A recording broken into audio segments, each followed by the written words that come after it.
자, 황기식의 국제시장 한 주간의 국제 뉴스를 정리해드리겠습니다. 동아대 국제전문대학원 황기식 교수와 함께합니다. 어서 오십시오. 어서 오십시오. 안녕하십니까? 자, 첫 번째 소식은 이틀 전에 62명이 탑승한 인도네시아 여객기가 바다로 추락했다는 소식인데 잔해가 발견이 됐다. 근데 생존자 소식이 아직 없네요. 예, 블랙박스 오늘 아침까지 확인해 보니까 블랙박스 위치를 확인했더라고요. 예. 그래서 이제 생존자 수색에도 집중하지만 이 블랙박스를 회수하는 데 집중하고 있다라는 보도가 나오고 있고요. 지금까지 안 됐지만 시신 5구를 오늘 아침까지 이제 인양을 했습니다. 네네. 뭐 다행스럽다 얘기해야 되나요? 한국인 탑승객은 없는 것으로 네. 확인이 되고 있기 때문에 다행스럽다는 말씀은 드리면 안 되겠네요. 예. 이거 예. 여기서 그런 말씀 드리면 못하니까. 네, 그렇습니다. 예. 그 스리위자야 항공사 소속이고요. 자카르타 수도를 이제 이륙해서 보르네오로 가는 국내선 비행기였거든요. 예. 이륙하자마자 한 4분 만에 바로 추락한 걸로 추정이 그러니까요. 돼요. 그런데 그때 당시에 거센 폭우가 이제 쏟아지고 있어가지고 네. 어쩔 수 없는 자연 재해라는 분석도 있습니다만은요.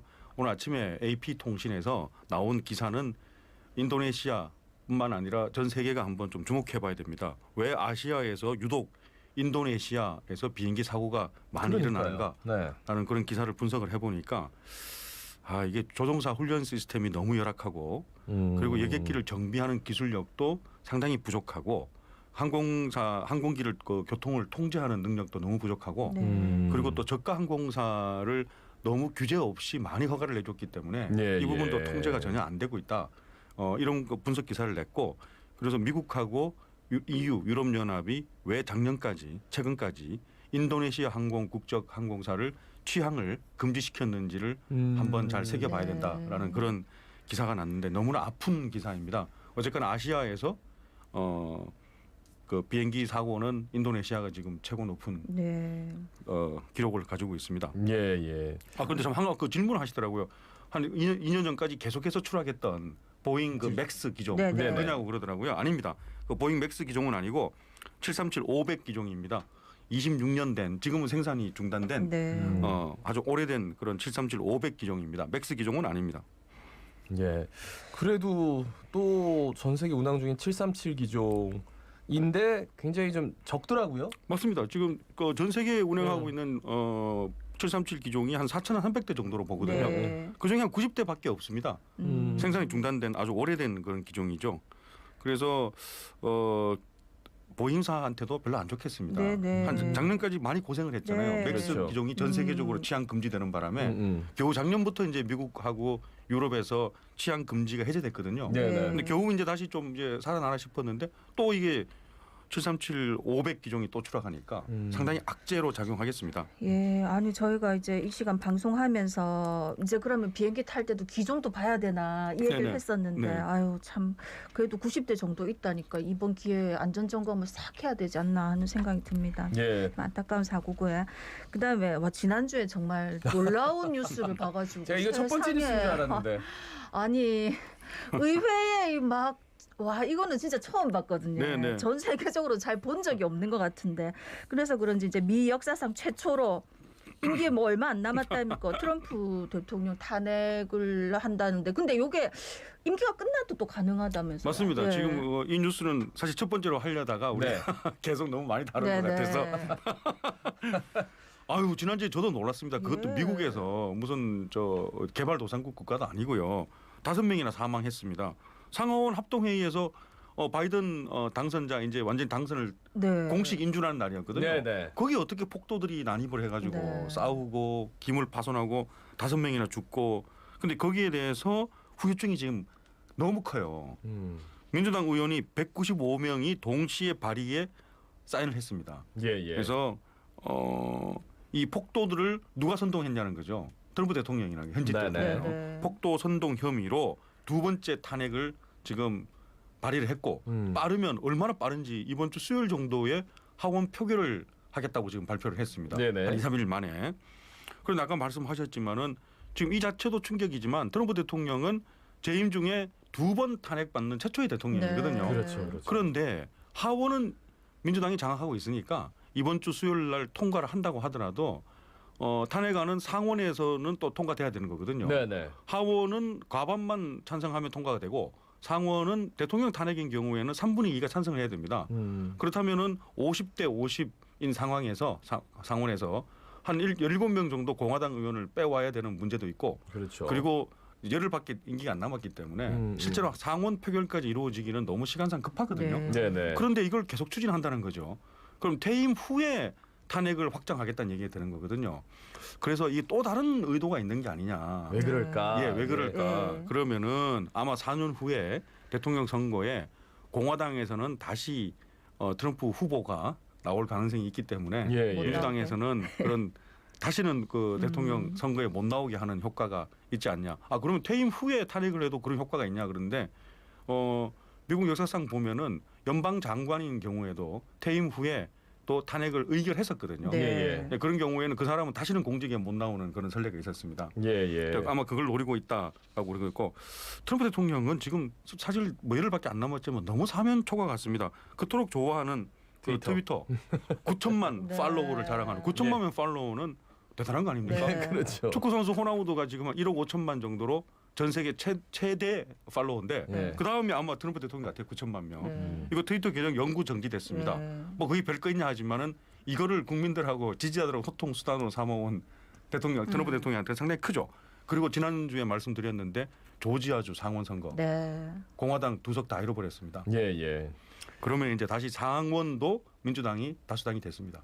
그러니까요. 그 보면 참 우여곡절이 많았는데 이렇게까지 끝날까라는 생각이 들었는데 아직 끝이 아닌 것 같아요. 이분은 지금도 현재 아니, 진행형입니다. 어제 또 밤에 뉴스를 보니까 비행기에서 여기 참가했다가 돌아가는 사람들이 또 막 비행기 안에서 난동 부려갖고 기상이 난동을 방송하더라고요. 비행기 밖으로 던질 수도 있다고. 아, 예. 그러면 안 되는데 진짜. 아 그리고 또 그 취임식에 바이든 대통령 취임식에 참석하지 않겠다고. 않겠다고 네, 그랬어요. 그렇게 예. 그 미국 역사 지금 160년 만에 처음이에요. 처음입니다. 전직 대통령이 예. 참석하는 그래가지고 거. 펜스 부통령이 좀 갑자기 인기가 또 많아지고 있다는 그런. 네. 예, 하여튼 좀 더 지켜보겠습니다. 이분은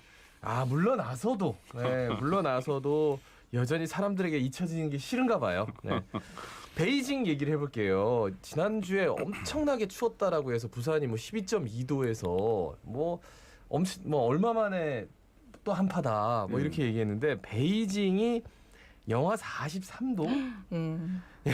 유럽 특히 저 스페인이 폭설이 와가지고 4명이 사망하고 전해주시죠. 아 이거 좀 믿을 수가 없습니다. 막 말씀하셨지만 베이징 영하 43도 보아이 바다가 얼어붙었더라고요. 네. 사상 최악의 한파이고 아시아뿐만이 아닙니다. 지금 유럽은 아까 말씀하셨지만 스페인 같은 경우에는 유럽 사람들도 좋아하는 따뜻한 나라잖아요. 네. 네네. 여름 휴양지로 유명한 네네. 곳이잖아요. 거기는 뭐 폭설이라든지 한파 이런 단어하고는 거리가 멀거든요. 그렇죠. 여기 영하 34도에다가 폭설이 내리니까 워낙 그 난방 준비나 이런 게 안 돼 아예 있는 안 돼 나라니까요. 있는 데죠. 예. 너무 당황스럽고 4명이나 사망을 했습니다. 그래서 그 모습들이 나오는데 마드리드 시내 한복판에서 스키 타고 출근을 하더라고요. 네. 그게 저는 있을 수 없는 일이라고 생각합니다. 그 네네. 따뜻한 나라에서. 근데 도로, 공항 전부 폐쇄되고 주택이 좀 많이 매몰돼 가지고 이제 군대가 동원됐습니다. 이거 뭐 코로나 상황인데도 군대까지 다 나와 가지고 주민을 구출하고 있는 상황이니까 50cm 폭설이더라고요. 스페인 전역에. 야. 그러면 이건 650개 도로가 폐쇄됐고 그 눈 속에 갇혀 있는 차량도 1,000대가 넘기 때문에 이걸 다 어떻게 구출할지 학교는 전부 지금 휴교령이 다 내렸고요. 예, 예.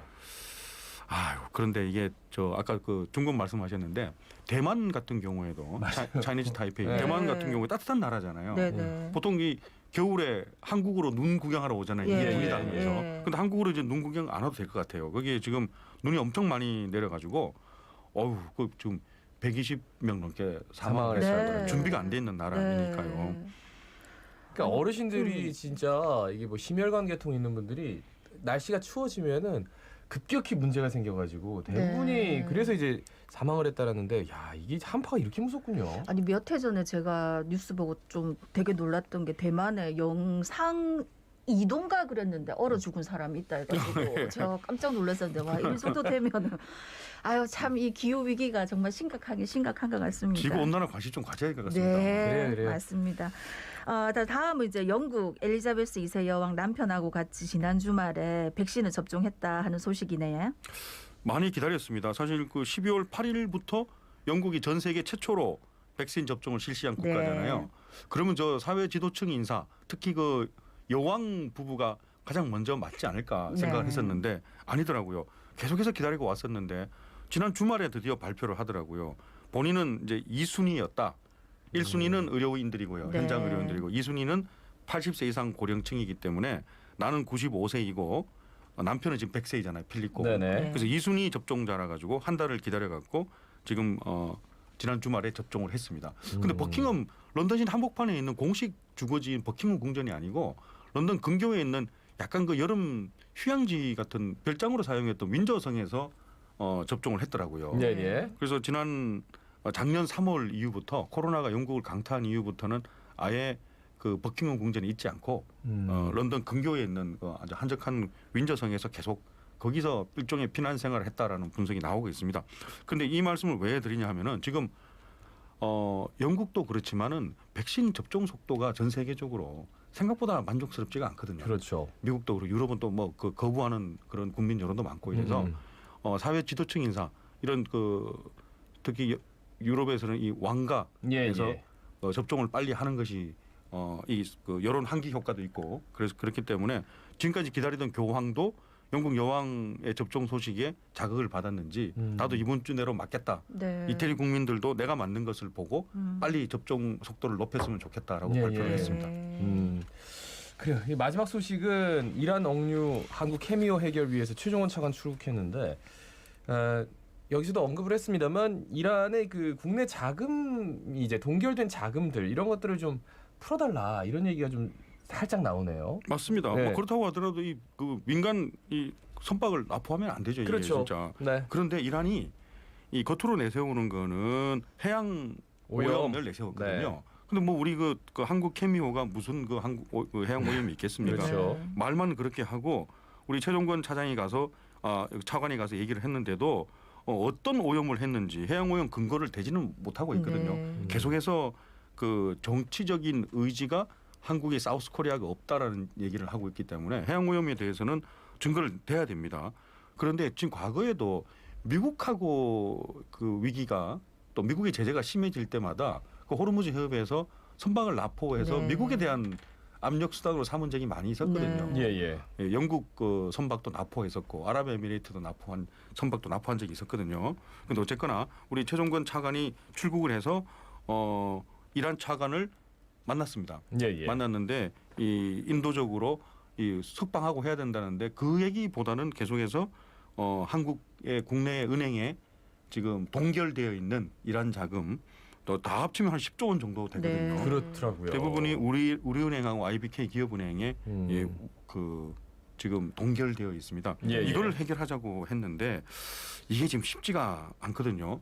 사실은 예견된 납포다라는 그런 분석도 있습니다. 네. 지난 2달 동안에 문재인 대통령에게 친서도 한 2차례 보냈었고 예. 외교부에 공식적 비공식적으로 그 10조 원 동결에 대해서 어떤 방법이 있는지 찾아야 되는 거 아니냐라는 네. 그런 요청을 많이 했는데 한국 정부로서도 노력을 하고 있지만은 미국이 지금 시행하고 있는 포괄적 이란 제재법 이게 너무 강력해요. 예, 예. 네네. 포괄적 이란 제재법이 달러로 거래를 한다면은 미국 달러로 거래한다면은 외국 기업들도 외국 정부도 전부 제재 대상이 된다는 것이거든요. 네. 그래서 그걸 피하기 위해 가지고 원화로 10조 원을 한국의 은행에 예치를 해놨는데 예, 그럼 예. 원화로 된 거는 동결 대상이 아니지 않습니까? 제재 네. 대상이. 예. 그런데 문제는 이걸 다시 이란으로 돌려보낸다거나 물품을 이란이 요구하는 것, 이란은 지금 그걸로 물품을 사달라는 거거든요. 그렇죠. 돈을 주지 못한다면은 그 물품을 사려면은 달러로 환전을 해야 돼요. 달러로 바꿔야 돼요. 달러로 바꾸는 순간 다시 동결 대상이 될까 네네. 우려하기 때문에 한국 정부에게 절대로 달러로 바꾸지 말고 원화로 모든 것을 처리해 달라는 거거든요. 예. 그래서 한국 정부에게 정치력을 발휘해 달라는 거거든요. 근데 이란 정부는 그걸 거기에 대해 대답 안 해주기 때문에 정치적인 의지가 없다라고 자꾸 공격을 하고 있어요. 예. 네, 근데 이제 제일 걱정은 여기 납포된 선원들이 끝까지 안전하게 있는 건데 사실 이제 이란 입장에서도 그분들 한 분이나 다치거나 하면 완전 끝 아닙니까? 맞습니다. 많이 보호를 맞습니다. 해야 되겠죠, 예, 그렇다면 철저하게. 본인들의 네. 주장이 설득력이 없어지는 네. 거예요. 그리고 미국이 이제 트럼프 대통령 있을 때 중동에서 거의 발을 뺐거든요. 이제 미국 셰일가스를 이제 활성화시키기 위해서. 근데 지금 기름값이 폭락하고 바이든 대통령은 또 이제 그린 에너지, 4차 산업혁명, 뭐 신재생 에너지 이쪽으로 이제 포커스를 맞추다 보니까 조금 더 중동 문제에 있어서 적극적으로 나선다면 이 문제는 한 10일 남았지만 정권이 바뀌면 조금 더 전향적으로 뭔가가 될 수 있지 않을까. 맞습니다. 예, 이란 예. 제재는 네. 워낙 트럼프 대통령이 그러니까요. 강력하게 이제 강력하게 했기 했죠. 때문에 하여튼 빨리 좀 안전하게 돌아오셔야 되는데 말이죠. 말씀 여기까지 듣겠습니다. 고맙습니다. 네, 고맙습니다. 감사합니다. 지금까지 동아대 국제전문대학원 황기식 교수였습니다.